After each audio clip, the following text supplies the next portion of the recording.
Welcome to the Penny Z Show, where you get to learn how real people overcame real issues. Get ready to take notes and, most importantly, take action. Here's your host, Penny Z.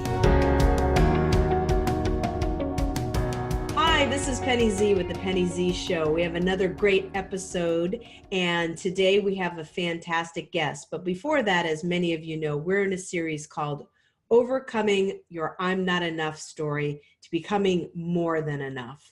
The Penny Z Show is about helping to transform lives one life at a time, and our topics are real, relevant, and relatable.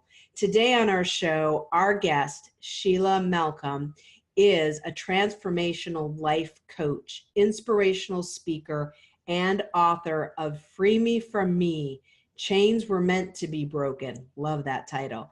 She is an award-winning speaker in the Toastmasters International arena. She has spent more than 22 years as a relationship builder with ultra-high new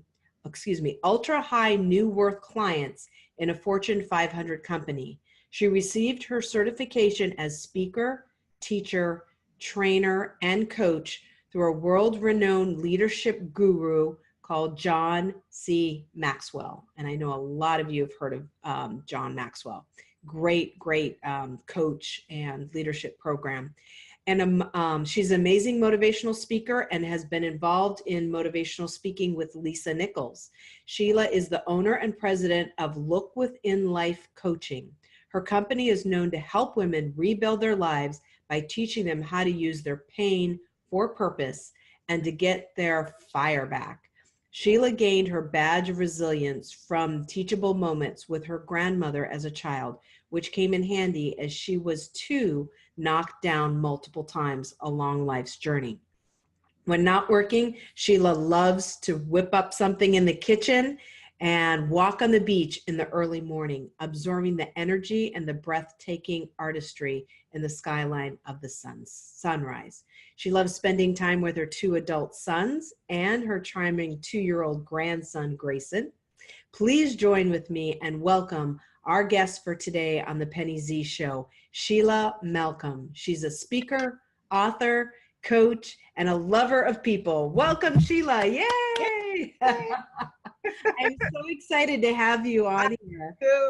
Yes, I know that we met at we met at a Lisa Nichols conference here in Orlando and had some great conversations and connections. So thank you for being on the show and sharing your story today. Yes. So we're just going to go ahead, Sheila, and dive right in. We're talking about overcoming I'm not enough. And I know that your story in your book helps your clients and will help our listeners. So share your backstory with us. Well, there's a lot of backstory, but the reason I wrote the book, Free Me From Me, I realized that for me, I held myself back for many years. I got in my own way.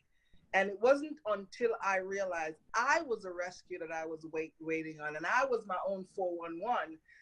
That's when I realized that I had to get out of my own way. And I look back over my life and who I am today, people only see now, but no one saw before. And to get to where I am, where I can speak with you and talk about my pain and hurts, and we all have them because we're human and there's life, but it's about how we get back up again. And I tell you, you mentioned in my intro about my grandmother. Thank God she put that in my foundation because, girl, when I was going through my stuff, I needed to reach back and find something.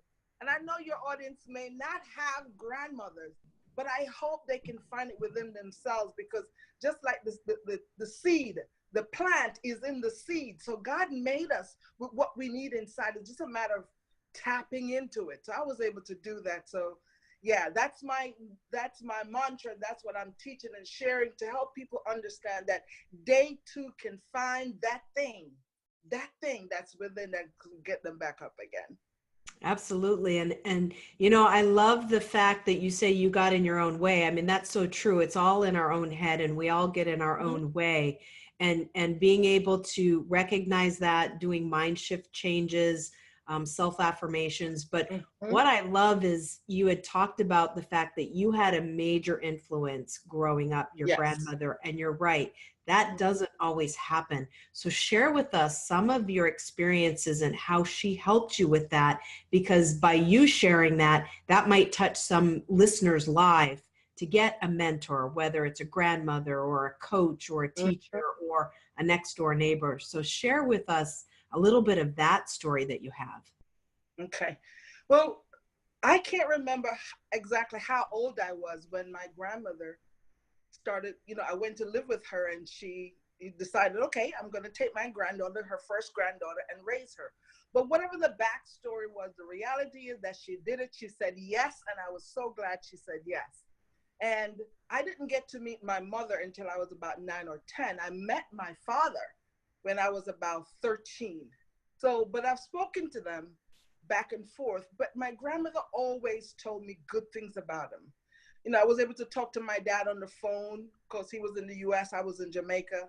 And my mom, she was traveling, different things. But my grandmother always made sure that I had the right perspective to let me know that I wasn't abandoned, I wasn't, forgotten about. She made sure that she built my foundation of solid. And there are many things that I regurgitate now, and I'm like, when did she teach me that? And I can't remember. But what I do remember is that every time we were together, she was always teaching me, whether through a question or a parable. She used a lot of parables. I'm like, Grandma, can't you just talk straight? Just give it to me straight? No, she wanted me to think and figure it out. But one of the most memorable moments that I remember my grandmother, and it's also in my book, is I was maybe about 5 or 6, and I don't remember a lot of childhood memories that young. But this one stood out in my mind. I remember she had a routine, and living in Jamaica, we washed at the river, and she would go on Sunday. And how do I remember Sunday? It's been many, many years, but this was her routine. That was the day she went to the river. And I remember I wasn't feeling good. And she spread a blanket, or it was like a bag, we call it crocus bag, it was a brown bag. She spread it on the banks of the river.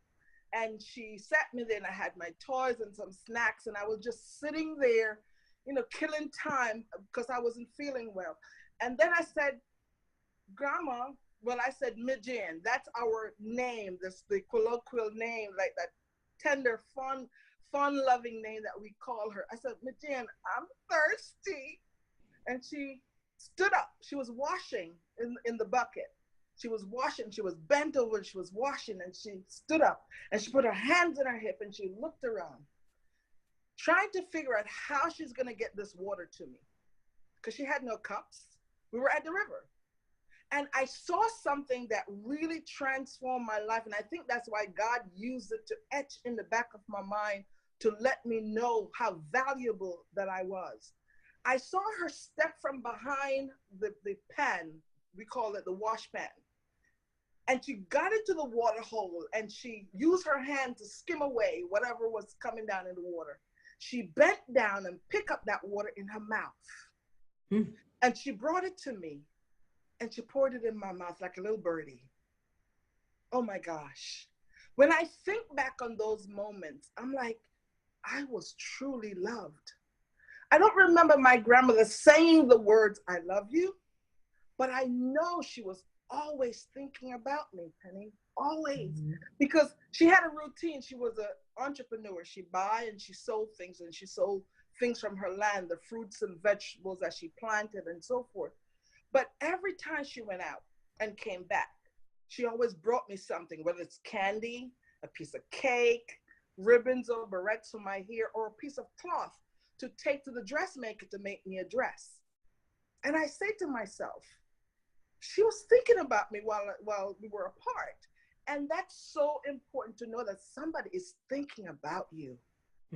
And as I went through life and things started to happen, I realized she truly loved me, even though she never really said the words, I love you. That's interesting, because a lot of people will say it, but actions speak louder than words sometimes. Yes, and if you ma'am. don't feel it when they're there and when they're not there, and I think we've all experienced that, either with a loved one or a friend or whatever, where, they'll say something, but their actions don't back it up. So you Yep. don't feel loved, you don't feel special.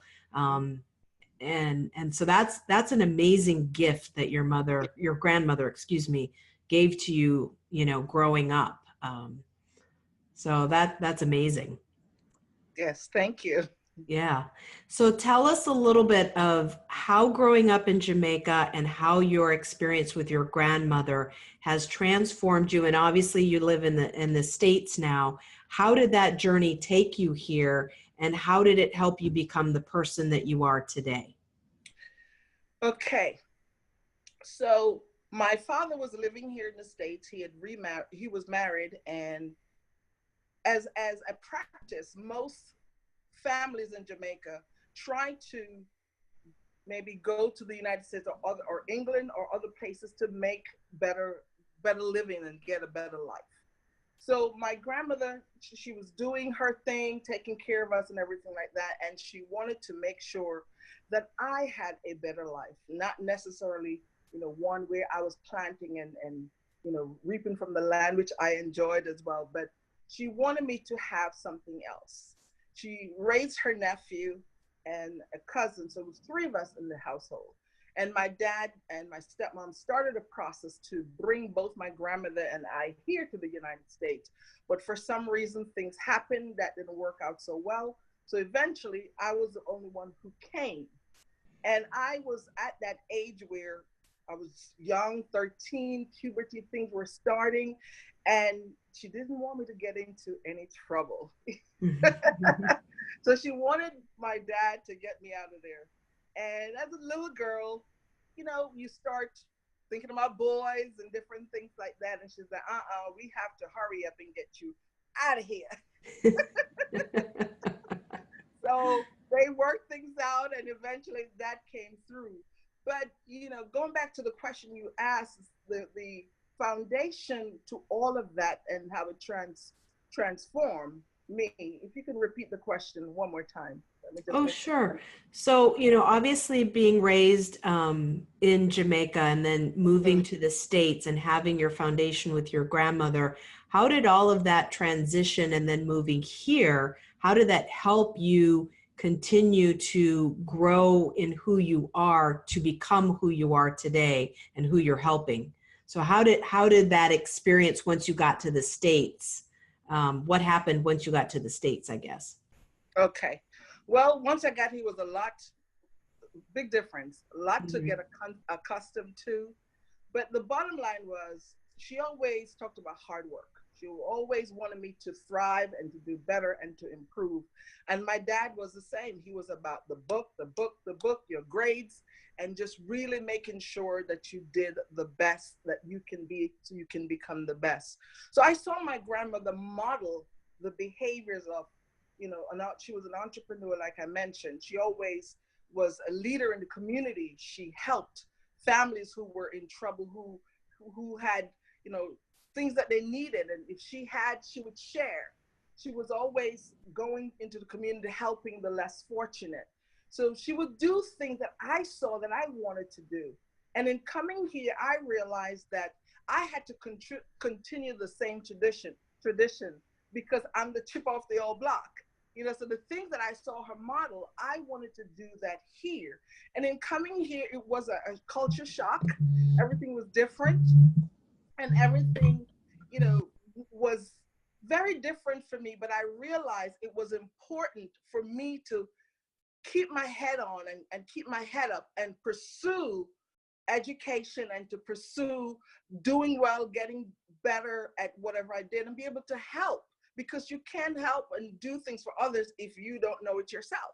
So the thing that she put in place, and she taught me how to save and these things. So these are the things and values that I brought with me. And she valued people, because I saw her helping and giving and sharing family members, people in the community. She was always doing. So I wanted to do that. And I realized in order for me to do that, I first, yes, I have to be educated and, earn money so that I can give, because you can't give what you don't have, and just different things. But I started volunteering and helping in my church and in the community, just little things that she started with me, I continued as I came here through my church and through other programs in the community. So Sheila, tell us a little bit about what you do now and about your book and who you help. Okay.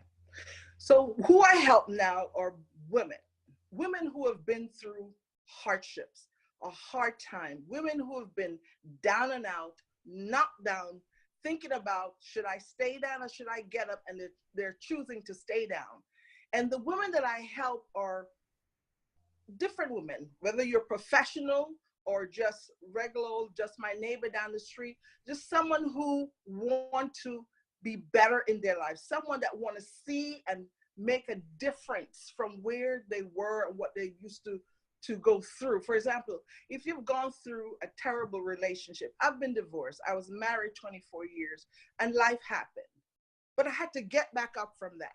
So I'm using all the tools that I've learned along the way to teach women that even though you're going through stuff, you can use those experiences as life lessons. It's about the perspective, how you look at it, the lens you look through. Yes, I cried, and you will too, and some of my listeners now will cry, but don't stay there. Use those tears to pick you up. Find out who you are in those moments. Find out what's going on, what went wrong. Find out, your part in it. Take responsibility for your share. Don't take it all. It was never one person. And, I went through financial devastation. I had to file bankruptcy and I had to get back up from that. My children were in college, figuring out tuition.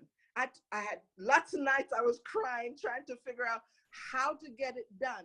But I wasn't afraid to get on the phone, call, get on Google, do whatever I had to do to get information, to figure out how my children were going to complete college. So, when you get a situation, you've got to figure out how to deal with it.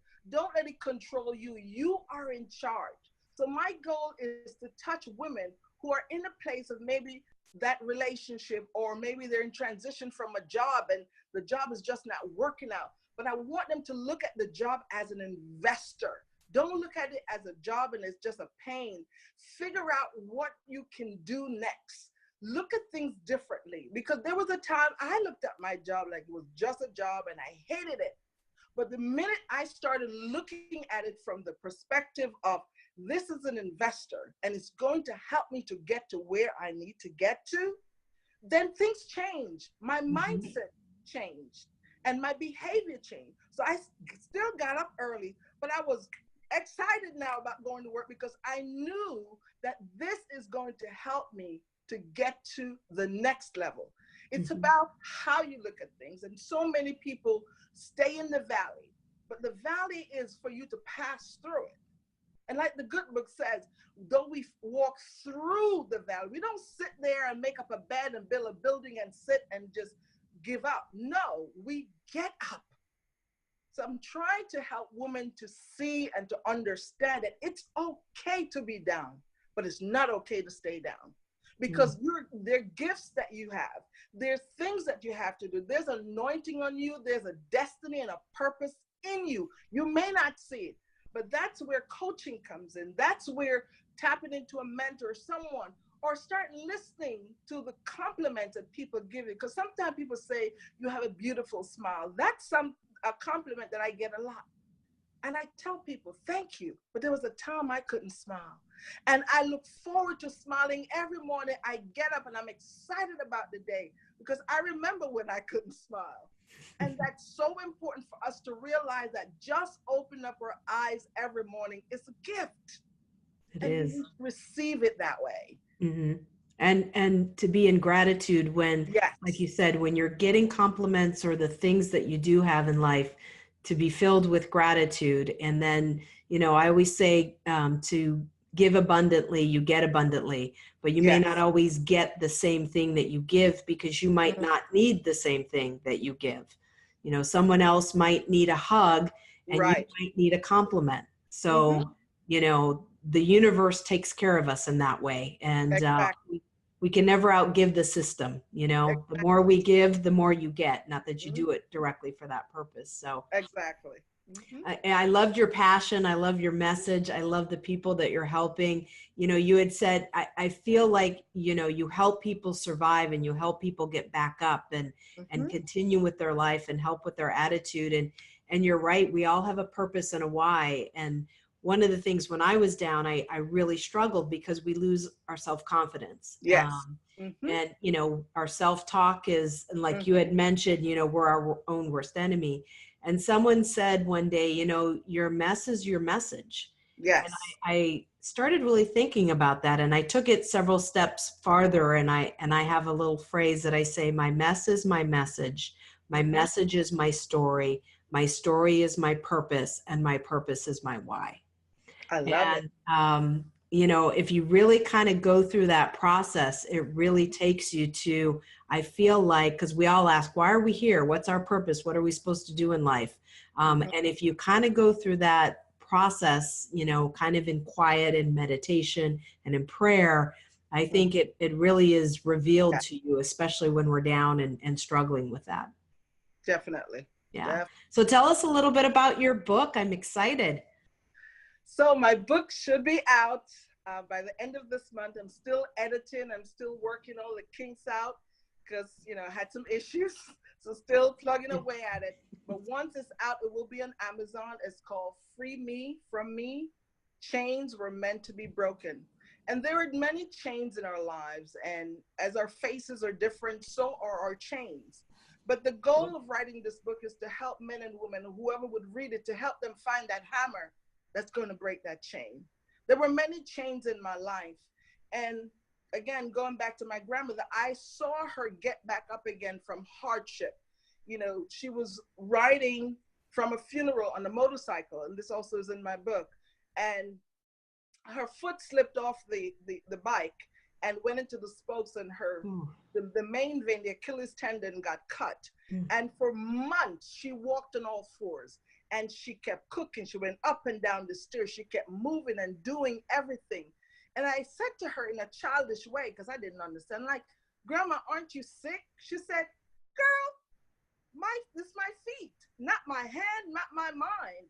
I can still move. And that stayed with me to help me realize that everything that I'm going through is something that I can use and I can push through. So in my book, I share stories about different things that happened to me in my life where I could have stayed down. One big reason that held me back for so many years in my Not Enough story is that I had an abortion when I was in college at 19. And I didn't share that story with anyone. I felt that if anyone knew, they would not understand and they would shun me. When I was 13, my grandmother said I was pregnant. I don't know if I was, but I did get it sexually active. However, I never went to a doctor. I never took a pregnancy test, but she was always monitoring things and she always checked up on everything as mothers do. And we should stay on top of our children. And she decided that something was off keel and she boiled some herbs and different things and gave me to drink, and I drank that. And for years I kept thinking, was I pregnant? I don't know if I was. And as I started writing this book, that was part of it I wasn't going to put in there. But God would not let me leave that out because he wanted me to share, because there are women out there who want to be free from the choices, the poor choices that we made so far ago, you know, so long ago, when we were teenagers or young, when we were innocent or naive and not knowing right from wrong, or just being stubborn or hard-headed, whatever it is. We went through a phase in our lives and we made some poor choices. And now that we're adults, we're looking back and we're ashamed and we're afraid to let people know that side of us. But I tried for 20 years, Penny, to write that book, to leave that part out. And I couldn't write it. God would not let me write it because he wanted me to be vulnerable and tell the whole truth. Because that's not where I am now. He wanted people to see the pain of the, what I went through and where I am now, to see that if they are in that place, they can get over it. And the first time I shared this publicly was at my training, my John Maxwell training. I was in a workshop that I thought was going to be teaching about marketing skills. And the question that the trainer asked, what is your gremlin? And I started to turn the page, and the page would not turn. I started to ignore it, and I couldn't pass it. And the tears welled up in my eye, and the tears started to flow, and the tears were coming down. I'm like, oh my God, I know what my gremlin is, but they don't need to know what my gremlin is, because they are not going to understand. What a lie. That was a lie from the pit of hell. But God gave me the courage to share in front of maybe 60 plus people. And I shared it through tears, because as I was sharing, I broke down. I could hardly stand. I was just boohooing. And two people from the audience came up and stood one on each side to support me, to give me an opportunity to share my story. And I was able to share my story. And then there was a pastor in the audience. He came up and he prayed over me. And he said, encouraged me through the whole thing. And before you know it, the trainer was Ed DaCosta. He called a break. And I was so happy he called a break, because I need to get myself together. And I went off to the bathroom. And as I was in the bathroom, I was by the sink washing my hands. A woman that was standing next to me, she said, a doctor raped me, and I never told anyone. Another woman came up to me and said, me too. That happened to me as well. I aborted my babies. And it kept going on and on and on. And then, it was like the light went on, like God was saying there are women out there to be freed. Maybe not from abortion, but from something, some poor choice they made so long ago, and it's holding them back from who they are. When I came back into the classroom, there was a woman, she shared with me before we got back into the session. She said she tried to commit suicide because she was molested and raped. And I said, God, you're using me to help these people. And then I realized everything we've been through, it's not just for us, it's for other people. And I said, who am I to keep my secret a secret when there are people to be freed? I said, I would not want on my deathbed to live with regret that God gave me this gift to be able to share with people and empathize and help them through a coaching session to tap into whatever it is that's down into that they need to pass and figure out what's keeping them stuck, and help them get out of there so they can be the men and women they're supposed to be, that they're called to be, the assignment that's on their life. I would hate to know that I was given an opportunity to share with someone, to give them a way out, and then I kept that to myself and didn't offer that option for them. I didn't want that on my conscience. So I had to push through. There were many times I picked up the pen to write. I had to put it back down. No, I'm not telling that. I'm not telling that. I just wanted to know all the fun, happy stuff that I'm doing. I'm now a coach. I'm doing all these happy, good things. But people are not connected to that. People want to know where you've been. They want to know, like, and trust you. And they can only know, like, and trust you when you open up to show them what it looks like to be beaten down, to fall down and get up, so they know what that looks like. So this bright, beautiful smile was battered, was bruised, was hurt emotionally, physically, but I got back up again. Yeah. And that's the message that I want women and men and whoever listen. No matter where you are, you can get up, but you've got to tap into that thing that's on the inside of you, because we're built with it. And those are the things that I teach in my coaching process. And, I'm going to be turning my book into a webinar so I can teach online. There's different things I'm going to be doing because I want people to be free. I want them to be able to free themselves, because again, they may not have a grandmother or somebody in their life. Their spouse may not be pouring into them as they would expect, or their children may be doing all kinds of things. But I want them to know that they can get up again.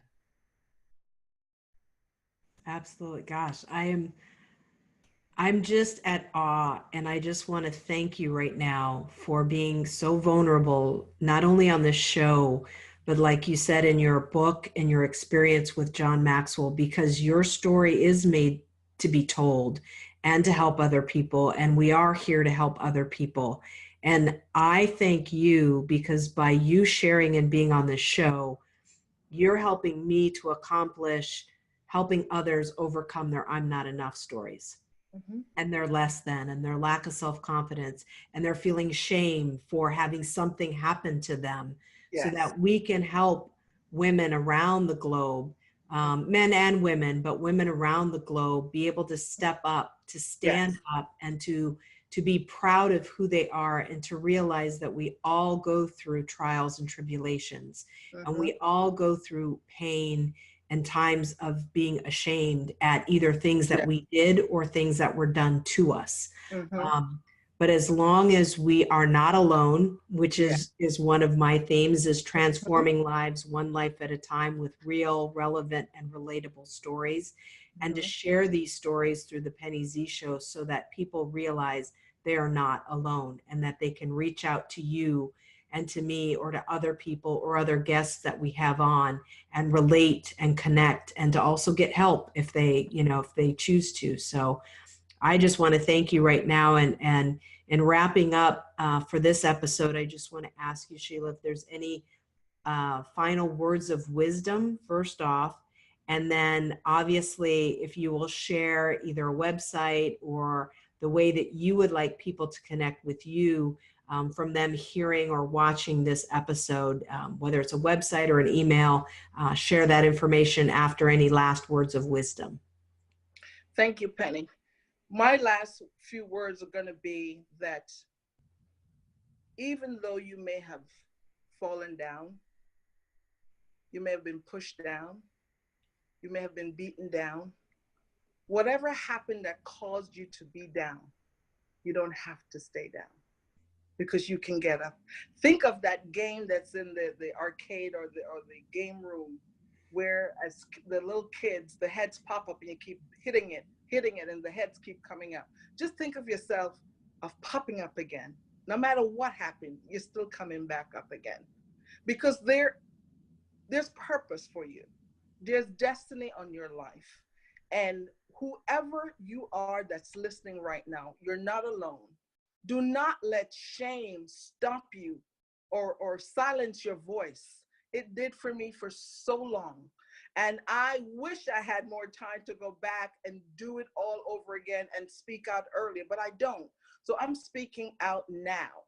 And it's so important that we model this for our children, our neighbors, our friends, people in the community, our church, wherever. People need to see us model the behavior of getting back up again over and over again. So it is important that through the things that life hands us, that we handle it with finesse. And as ladies, we handle it with style.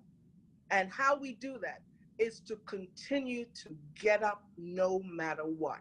Make that commitment to yourself that come what may, you're not gonna give in, you're not gonna give up, you're not gonna give out, you're gonna keep on going like the Energizer Bunny, keep getting up over and over again.